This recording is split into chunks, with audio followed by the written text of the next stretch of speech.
இப்போ பார்த்தீங்கன்னா ராகி ரொட்டி எப்படி பண்ணுறதுன்னு காட்டுறேன். இதுக்கு பார்த்தீங்கன்னா இந்த மாதிரி நம்ம தோசை மாவுலாம் ஊற்றுவோம்ல, அந்த மாதிரி ஒரு 3 கரண்டி அல்லது 4 கரண்டி அளவுக்கு நான் மாவு எடுத்துக்கிறேன். ஸோ இது வந்து ஒரு ஹெல்த்தியான பிரேக்ஃபாஸ்ட் ரெசிபின்னே சொல்லுவேன். இப்போ பாருங்க, ஒரு 4 மாவு எடுத்து 4 கரண்டி இந்த அளவுக்கு எடுத்து வச்சிருக்கேன். இதுக்கு பார்த்தீங்கன்னா ஆனியன்ஸ் வந்து நல்லா பொடி பண்ணி இந்த வெஜிடபிள் கட்டில் எடுத்து வச்சிருக்கேன், அதை ஆட் பண்ணுறேன். அப்புறம் கேரட் இருக்கு பார்த்தீங்களா, கேரட்டையும் ஆட் பண்ணுறேன். இதுக்கப்புறம் நான் வந்து என்ன ஆட் பண்ண போறேன்னு பாத்தீங்கன்னா, காரத்துக்கு வந்து நான் வந்து ட்ரை சில்லி ஃபிளேக்ஸ் ஆட் பண்ண போறேன். இதுக்கு நீங்க வந்து சில்லிஸை போடலாம், பட் குட்டிஸா இருந்துச்சுன்னா ட்ரை சில்லி ஃபிளேக்ஸ் போட்டீங்கன்னாலுமே டேஸ்ட் நல்லா இருக்கும். இதுக்கு பாத்தீங்கன்னா நான் இந்த மாதிரி 2 spoon dry chilli flakes add பண்ணிருக்கேன். நான் இது மட்டும் இல்லாம நான் வந்து சில்லி சாஸ் ஆட் பண்றேன்.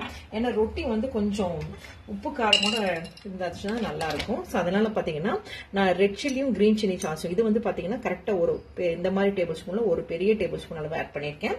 அப்புறம் சால்ட் பாத்தீங்கன்னா நான் வந்து பிங்க் சால்ட் தான் ஆட் பண்றேன். அந்த பிங்க் சால்ட் கூட நான் உங்களுக்கு அளவு காட்டுறேன். ஸோ இது பாத்தீங்கன்னா பிங்க் சால்ட் பாத்தீங்கன்னா இந்த அளவுக்கு ஒரு பெரிய டேபிள் ஸ்பூன் அளவு ஆட் பண்றேன். ஸோ நார்மலா நம்ம ரொட்டி பிணையும் போது பச்சை தண்ணியிலேயே ஊற்றி பிணைஞ்சிடுவோம். பட் ராகி மாவுக்கு மட்டுமே வந்து லைட்டா வந்து தண்ணி வார்ம் பண்ணி ஊற்றிக்கோங்க.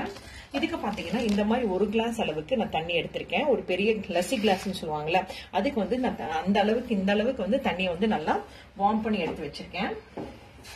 இப்போ இதை கொஞ்சம் கொஞ்சமா ஊத்துறேன். இது கொஞ்சம் கொஞ்சமா ஊத்தி நான் கரெக்டா மிக்ஸ் பண்ணிட்டு நான் உங்களுக்கு அந்த பதத்தை காட்டுறேன். பாருங்க, இந்த அளவுக்கு இருக்கணும் மாவு. ரொம்ப தண்ணியாவும் இருக்கக்கூடாது, கெட்டியாவும் இருக்கக்கூடாது. இந்த அளவுக்கு பதத்துல இருக்கணும். இதுக்கு பாத்தீங்கன்னா நீங்க ஓரியோ கணக்கு போட்டீங்கன்னா கூட நல்லா இருக்கும். இல்லைன்னா வந்து நீங்க புதினா தலை, கொத்தமல்லி தலையெல்லாம் நல்லா சின்னதாக நறுக்கி கட் பண்ணி போட்டாலுமே நல்லா இருக்கும். இப்போ ரைட்டாவும் என்கிட்ட எதுவும் இல்லை, கைவசம் எது இல்லாதங்கனால இருக்கிறத வச்சு நான் மேனேஜ் பண்ணி போட்டிருக்கேன். நீங்கள் இன்னும் அந்த கொத்தமல்லி தலை, புதினா தலையெல்லாம் போட்டிங்கனாலும் செம்மையாக இருக்கும். இல்லை ஓரியோ கணவும் போட்டு ட்ரை பண்ணி பாருங்களேன், செம்மையாக இருக்கும். ஸோ இப்போ இந்த அளவுக்கு நான் பிணைஞ்சிட்டேன். இப்போ வந்து நான் ரொட்டி ரெடி, தவா ரெடி சூடு பண்ணி ரொட்டி போட்டேன்னா என்னோட ராகி ரொட்டி ரெடி. இப்போ நான் போட்டு காட்டுறேன். இந்த மாவை நம்ம ஆஸ் யூஷுவல் நம்ம ரொட்டிக்கெல்லாம் பண்ணுவோம்ல, அந்த மாதிரி ரைட்டாக வந்து ரவுண்ட் பண்ணி வச்சுக்கலாம். ஸோ ஆஸ் யூஷுவல் வந்து நான் இந்த மாதிரி ரவுண்ட் பண்ணி வச்சுக்கிறேன். இங்கே பாருங்கள், இந்த மாதிரி நான் ரவுண்ட் பண்ணி வச்சுக்கிட்டேன்.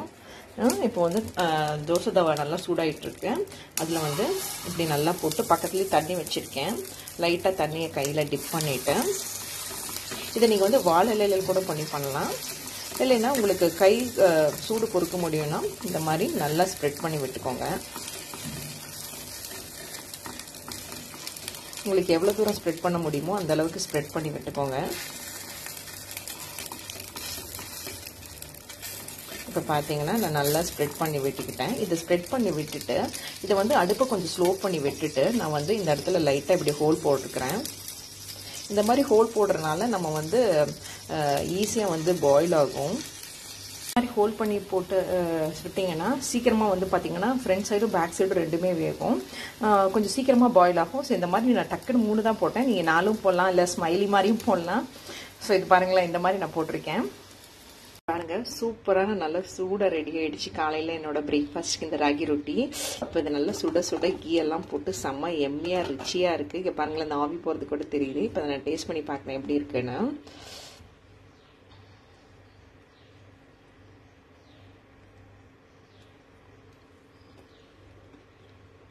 வாவ், செம்ம எம்மியாக டேஸ்டியாக இருக்குது. நான் போய் சொல்ல ஃப்ரெண்ட்ஸ், நீங்களும் ட்ரை பண்ணி பார்த்துட்டு எனக்கு மறக்காமல் கமெண்ட் செக்ஷனில் சொல்லுங்கள். எனக்கு ரொம்ப பிடிச்ச இந்த ஹெல்த்தியான பிரேக்ஃபாஸ்ட்டை உங்களோட ஷேர் பண்ணுறதுல எனக்கு ரொம்ப சந்தோஷம். நீங்களும் ட்ரை பண்ணி பார்த்துட்டு மறக்காமல் கமெண்ட் செக்ஷனில் சொல்லுங்கள் ஃப்ரெண்ட்ஸ். தேங்க்யூ.